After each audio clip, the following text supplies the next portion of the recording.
அண்மை செய்தி. ஓரிரு நாட்களில் மழைக்கு பிறகு பயிர் பாதிப்பு குறித்து கணக்கெடுப்பு எடுக்கப்படும் என தெரிவிக்கப்பட்டிருக்கிறது. அது குறித்த அண்மை செய்தியை தற்போது பார்த்து வருகிறோம். ஓரிரு நாட்களுக்கு பிறகு பயிர் பாதிப்பு குறித்து கணக்கெடுப்பு நடத்தப்படும் என உழவர் நலத்துறை அமைச்சர் MRK பன்னீர்செல்வம் அறிவித்திருக்கிறார்.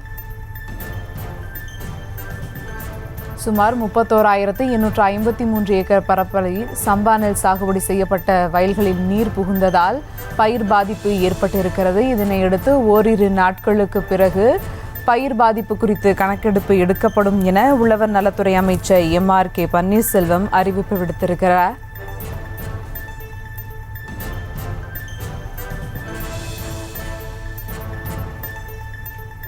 ஓரிரு தினங்கள் மழைக்கு பின் பாதிப்புகள் ஏற்பட்ட பயிர்களுக்கு கணக்கெடுப்பு எடுத்தப்படும் என உழவர் நலத்துறை அமைச்சர் MRK பன்னீர்செல்வம் தெரிவித்திருக்கிறார். கூடுதல் விவரங்களோடு இணைகிறார் செய்தியாளர் ராஜேஷ். வணக்கம் ராஜேஷ், விவரங்கள்.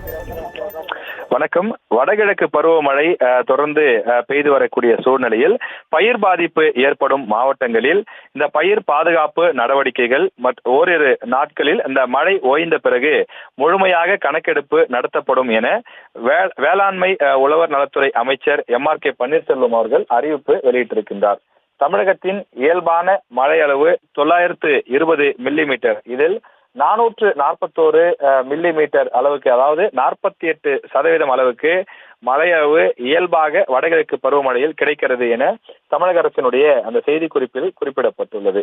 இயல்பாக அக்டோபர் 1 முதல் துவங்கக்கூடிய இந்த வடகிழக்கு பருவமழை இந்த ஆண்டு 16/10 அன்று துவங்கி பரவலாக அனைத்து மாவட்டங்களிலும் மழை பெய்து வருகிறது என அமைச்சர் தன்னுடைய அறிக்கையிலே குறிப்பிட்டிருக்கிறார். கடந்த 24 மணி நேரத்தில் டெல்டா மாவட்டங்களில் குறைந்தபட்சமாக கடலூர் மாவட்டத்தில் 57 மில்லிமீட்டர் மழையும், அதிகபட்சமாக நாகப்பட்டினம் மாவட்டத்தில் 148 மில்லிமீட்டர் மழையும் பதிவாகி இருப்பதாக தமிழக அரசு சார்பில் தெரிவிக்கப்பட்டுள்ளது. இதில் மயிலாடுதுறை, நாகப்பட்டினம், திருவாரூர் உள்ளிட்ட தஞ்சை உள்ளிட்ட பல மாவட்டங்களில் பல 1000 ஏக்கர் பரப்பிலான அந்த நெற்பயிர்களை நீர் சூழ்ந்துள்ளது கணக்கெடுப்பில் தெரிய வந்துள்ளது என்றும், வடகிழக்கு பருவமழை தீவிரமடைந்துள்ள நிலையில் வேளாண்மை உதவி இயக்குநர்கள், வேளாண்மை அலுவலர்கள் உள்ளிட்டோர் தொடர்ச்சியாக இந்த ஆய்வுப் பணிகளை மேற்கொண்டு வருவதாகவும் அவர் தெரிவித்திருக்கின்றார். அது மட்டும் இல்லாமல் பல்வேறு ஆலோசனைகளையும் வழங்கியிருக்கிறார்கள். விளை நிலங்களில் உள்ள சிறு சிறு பாசன மற்றும் வடிநீர் வாய்க்கால்களில் உள்ள செடி கொடிகளை அகற்றிட வேண்டும் எனவும், வடகிழக்கு பருவமழையின் போது வெள்ள நீர் சூழ்ந்துள்ள வயல்களில் அதிகப்படியான நீரை வெளியேற்றிட வேண்டும் எனவும் தெரிவிக்கப்பட்டிருக்கிறது.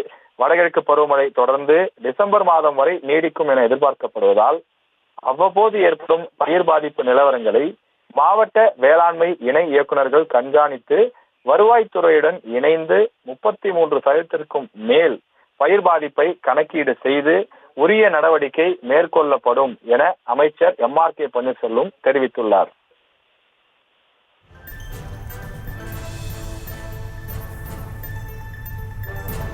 விவரங்களுக்கு நன்றி ராஜேஷ்.